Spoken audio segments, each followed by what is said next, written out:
नमस्कार विद्यार्थी मित्रांनो, आज आपण इयत्ता 9वी गणित भाग 1 वास्तव संख्या हा दुसरा प्रकरण आहे.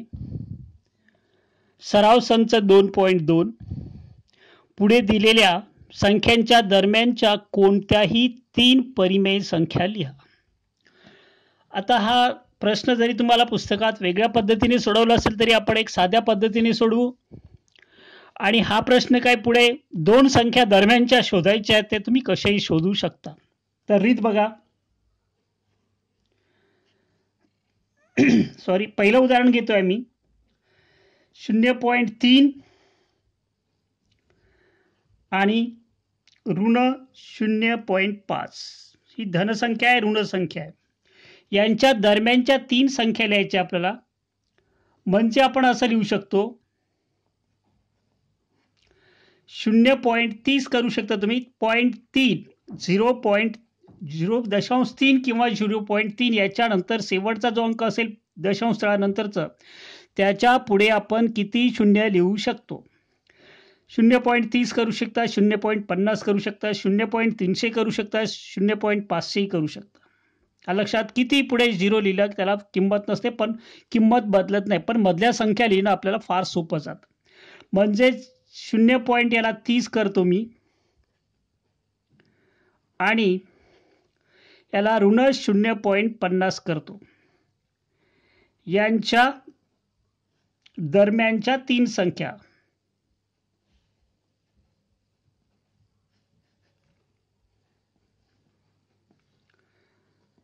कोणत्या असणार आहे? तुम्ही 31 पुढे नाही जाऊ शकत, मागे यायचं. 0.50 ही खूप इकडे आहे, उजवीकडे ऋण संख्या. याच्यात तुम्ही पुढे जाऊ शकता, इकडे 51, 52, 53 किंवा 0.1 तसंही करू शकता तुम्ही. 10, 0.10, 0.11, 0.12 करू शकता तुम्ही. तर याच्यापेक्षा लहान ही मोठी आहे. यांच्या दरम्यानच्या म्हणजे 0.25 करू शकता एक संख्या, 0.20 करू शकता, 0ही करू शकता तुम्ही, किंवा 0.10. याच्यानंतर ह्या 3 संख्या झाल्या, 1, 2, 3.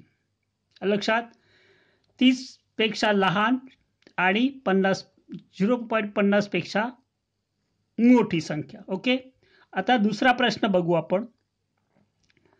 ऋण 2.3 आणि ऋण 2.33. आता इथे एक एक वाढवलं, किती? 30 आणि 33. 31, 32 दोनच संख्या येतात, म्हणून इथे 300 करावं लागेल.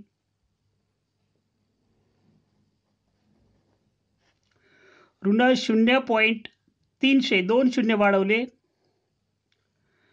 आणि ऋण 2.300 किती होईल? इथे 1 शून्य वाढवू. आपला काय पॉइंटच्या पुढे किती शून्य वाढू शकतं, काही फरक पडत नाही. इकडे 300 केले, इकडे 330. यांच्या दरम्यानच्या संख्या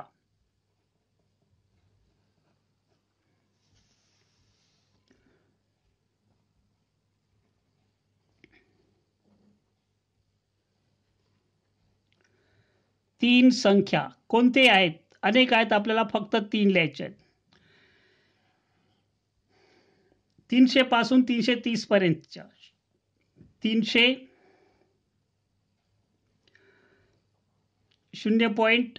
आता यात मोठी संख्या कोणती आहे? ही मोठी आहे. याच्या कमी कमी जायचं आपल्याला. ही लहान आहे, तर 0.300 किती येईल? 301 करू आपण, वजा पाहिजे. 302 आणि 303. 330 पुढे राहिले, त्याच्या मागे मागे गेलं पुढे. 300 पासून 330च्या दरम्यानच्या संख्या 1, 2, 3 दिल्या आहेत आपण. ओके. यानंतर तिसरा प्रश्न बघू आपण, काय दिलाय? 5.2 आणि 5.3. याला आपण असं लिहू शकतो, सोडवायला घेतलं आपण सगळे 5.20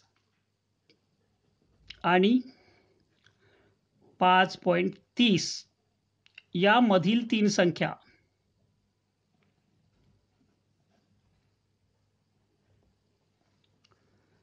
लिहिता येईल तुम्हाला कोणत्या 5.21 5.22 5.23 हे पुढे याच्यामधले असले म्हणजे पुढे आपल्याला 3च विचारले 3 लिहिले आहेत आपण. चौथा प्रश्न काय दिलाय ऋण 4.5 आणि ऋण किती आहे 4.6. याला आपण असं लिहू शकतो ऋण 4.50 आणि 4.60 यामधील 3 संख्या दिसतोय का यामधील 3 संख्या. आता यामध्ये ही संख्या लहान आहे याच्या पुढच्या याच्या नंतरच्या 4.51 ऋण पाहिजे 4.52 ऋण 4.53 आणि पुढे 60 या मधल्या आहेत. याच्यामध्ये 10 संख्या आहेत पण आपल्याला 3च लिहायला सांगित आहेत. ओके. यानंतर दुसरा प्रश्न घेतोय मी. उदाहरण बघा. प्रश्न आहे सराव संच 2.3 पुढील करणींची कोटी सांगा. आता कोटी सांगा याचं उत्तर लिहिताना चुका होतात. मी डायरेक्ट उत्तर लिहितो. आता पहिल्याचं उत्तर असेल तो प्रश्न लिहायचा आहे. कोटी म्हणजे या ठिकाणी लहान टाईपमध्ये असणारा अंक याची कोटी 3 आहे. हा 5 बाहेर आहे इथे लहान आहे का नाही काहीच नाही म्हणजे 2 याला आपण वर्गमूळ म्हणतो.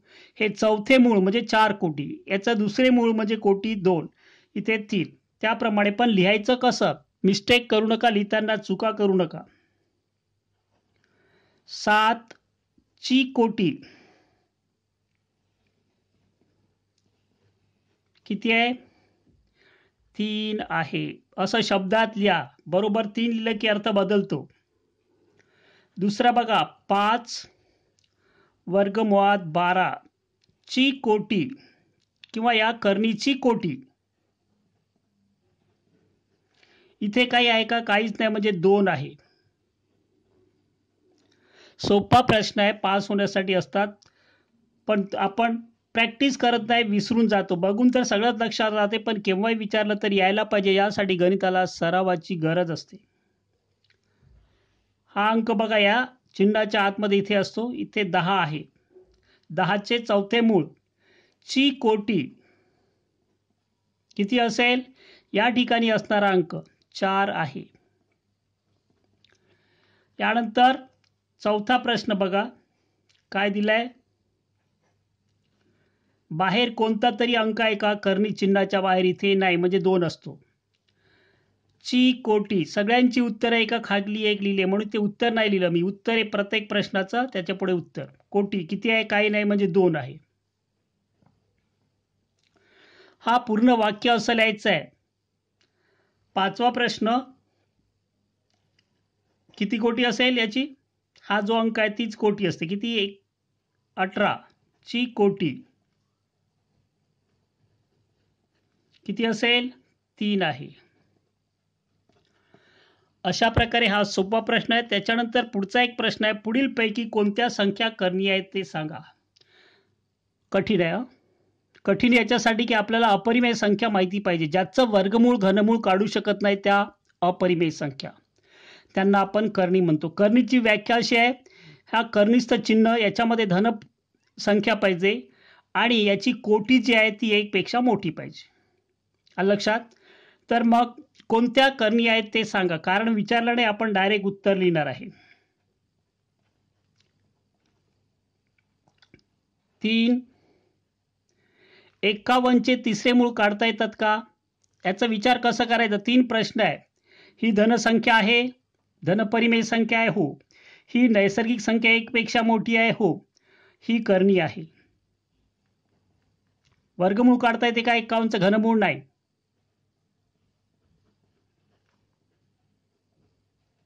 आता दुसरा प्रश्न बघा. चौथे मूळ कशाचे? 16चे. याला तुम्ही असं लिहिता, चौथे मूळ 2 गुणिले 2 गुणिले 2 म्हणजे 4 वेळा येतं. तुम्ही हे असंही लिहू शकता, चौथे मूळ म्हणजे 2चा चौथा घात. याचा घात आणि कोटी 1 असेल तर त्याचं उत्तर 2 असते. किंवा आपण हे असंही लिहितो, 2चा चौथा घात हा आणि हा छेदात 4 असतो म्हणजेच 2. ही परिमेय संख्या आहे.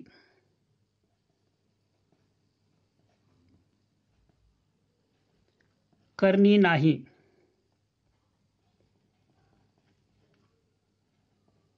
येतोय लक्षात? तिसरा प्रश्न काय दिलाय? 5 वर्गमुळात 81. 81चं 5वे मूळ काढता येते का? बघा, 3 3 त्रिक 9, 9 त्रिक 27, 27 त्रिक 81. किती? 4 येतात, 5 येत नाही. हा 5 आतमध्ये पाहिजे इकडे, सॉरी, असं नाही पाहिजे, लहान अक्षरात पाहिजे. ही कर्णी आहे.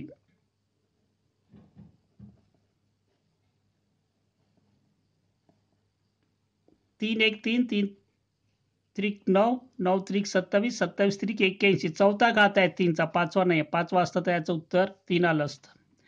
म्हणून ही कर्णी आहे. याचा 81चे 5वे मूळ आपण काढू शकत नाही, म्हणजेच अपरिमेय संख्या आहे, म्हणजेच कर्णी आहे. कळलं? प्रश्न चौथा. 256 माहिती आहे कशाचा वर्ग आहे? 16चा. ही परिमेय संख्या आहे. परिमेय संख्या कर्णी नाही. येतोय लक्षात? दिसतोय? कर्णी नाही. याचं वर्गमूळ काढला पण ही अपरिमेय संख्या मिळायला पाहिजे. याचं उत्तर आपण काढू शकतो. ती परिमेय संख्या म्हणजेच कर्णी नाही. 5वा प्रश्न आहे, 64 चे घनमूळ काढता येतात. किती? 4 गुणिले 4 16, 16 गुणिले 4 64 म्हणजे 4चा घन. याच्या आधी आपण लिहिलंय, याचं उत्तर 4 येते. ही परिमेय संख्या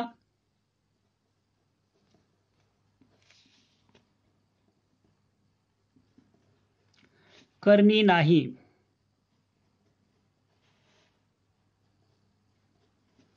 नंतर शेवटचा प्रश्न आहे 6वा. बघा, लक्ष द्यायचं आहे, त्याचं उत्तर लिहितो आपण.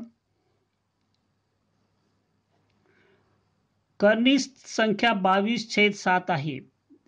ही धनपरिमेय संख्या आहे का? तर धनपरिमेय संख्या आहे. परिमेय संख्यामध्ये पूर्णांक, अपूर्णांक, दशांश, अपूर्णांक सगळेच येतात. इथे ऋण नाही पाहिजे फक्त आपल्याला. आणि ही नैसर्गिक संख्या आहे. ही कर्णी आहे. का आहे? 22/7चं घनमूळ काढू शकत नाही, म्हणून कर्णी आहे. म्हणजेच अपरिमेय संख्या पूर्ण याचं उत्तर आहे, म्हणून ती कर्णी आहे. यानंतर एक शेवटचं उदाहरण घेऊया आणि आपण थांबू. नंतर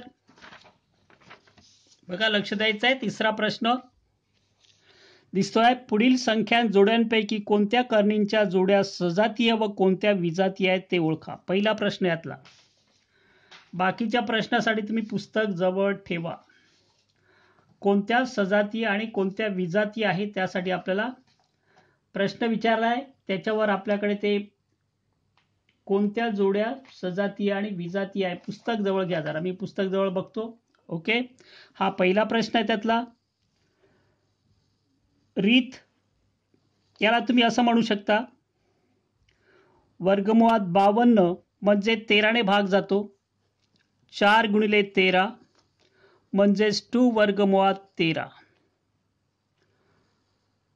आणि दुसरं कोणतं आहे? 5 वर्गमुळात 13. ह्या दोन्हीमध्ये ही अपरिमेय संख्या जी आहे ती कर्णिस्थ संख्या सारखी पाहिजे, कोटी एकच पाहिजे. हे सजातीय कर्णी आहेत.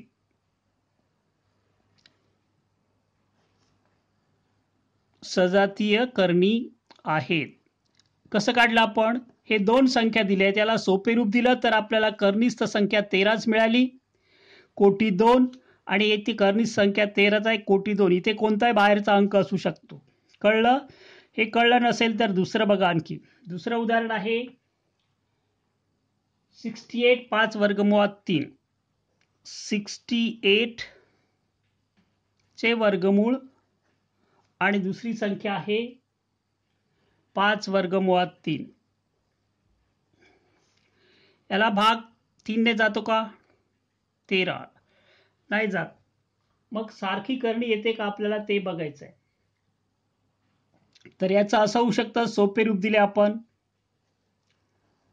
68 17 ने जातो,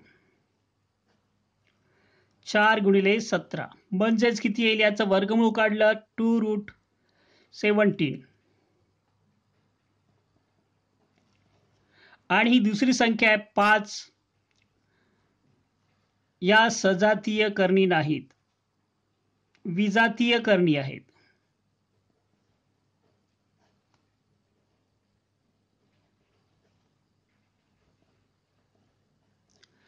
विजातीय करणी आहेत. का आहेत? इथे 17 आहे कर्निस्थ संख्या, इथे 3 आहे. कारण कर्निस्थ संख्या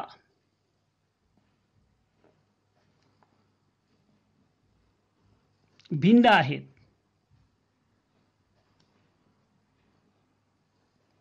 येतोय लक्षात? इथे 17ला, इथे करणीमध्ये 3 आलाय, म्हणून या करणी विजातीय करणी आहेत. वेगवेगळ्या संख्या आहेत थोडक्यात. तिसरा प्रश्न 4 वर्गमुळात 18 पहिली संख्या आणि दुसरी 7 वर्गमुळात 2. यामध्ये रीत बघा, 9 ने भाग जातो याला. 4 वर्गमुळात 18 बरोबर 4 गुणिले 9 गुणिले 2. याचं वर्गमूळ बाहेर येईल, 4 गुणिले 3 वर्गमुळात 2 बरोबर 12 वर्गमुळात 2. आणि दुसरी संख्या कोणती आहे? 7 वर्गमुळात 2. दोन्हीमध्ये ही कर्निस्थ संख्या सारखी आली आहे. ही सजातीय करणी आहे. सजातीय करणी आहे. दिसते आहे? ओके. त्यानंतर चौथा प्रश्न बघू आपण. काय दिलाय? पुस्तक जवळ ठेवा. चौथा प्रश्न दिलाय 19 वर्गमुळात 12 पहिली संख्या. दुसरी करणी आहे 6 वर्गमुळात 3. याला आपण सोपे रूप देऊ शकतो का तेवढाच विचार करायचा आहे. 19 12 याला सोपे रूप देऊ शकतो आपण. किती? याला 4 ने भाग जातो, वर्गमूळ काढता येते. 19 गुणिले 2 वर्गमुळात 3 म्हणजेच काय येईल? 38 वर्गमुळात किती? 3. आणि 6 वर्गमुळात 3 या सजातीय करणी आहेत.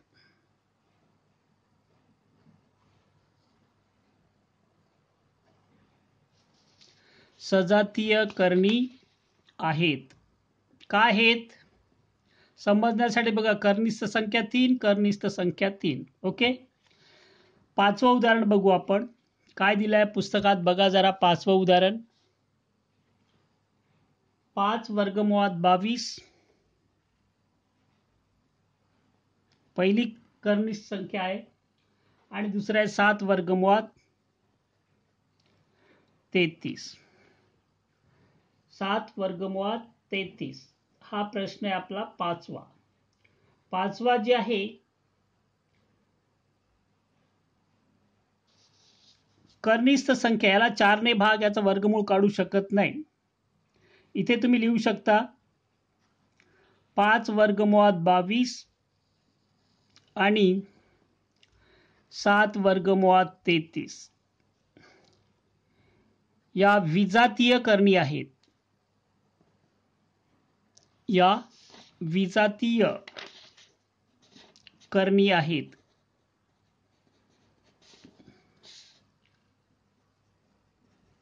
कारण कर्निस्थ संख्या भिन्न आहे.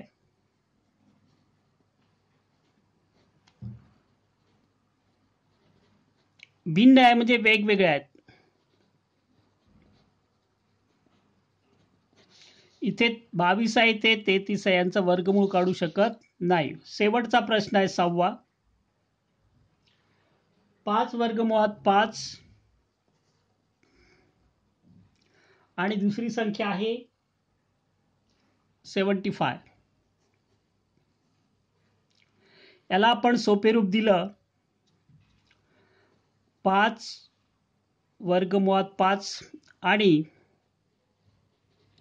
याला आपण करू शकतो 25 गुणिले 3. किती येईल? 5 वर्गमुळात 3. इथे कर्णित संख्या 3, इथे 5, इथे 3. या विजातीय करणी आहेत. विजातीय करणी आहेत. कारण लिहायचं आहे कर्निस्थ संख्या भिन्न आहे. इकडे 75 म्हणजेच किती? 25 गुणिले 3 आणि ते याचं 5चं काहीच करू शकत. कर्निस्थ संख्या 5, कर्निस्थ संख्या 3 वेगवेगळे आहेत. म्हणून विजातीय करणी आहे. कर्निस्थ संख्या भिन्न.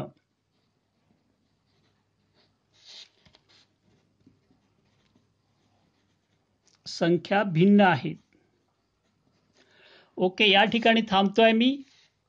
कुठे दिसलाय नाही दिसलाय बघा जरा एकदा परत. नसेल तर मग परत आपण पुढे सोडवणारच आहे. सध्या माझ्या मोबाईलचा एक थोडा प्रॉब्लेम आहे. कधी कधी मध्ये ब्लिंक होतो आणि क्लिअर दिसत नाही. एक उदाहरण समजलं असेल तर पुढचं तुम्हाला समजू शकतं. समजून घ्या. Best of luck.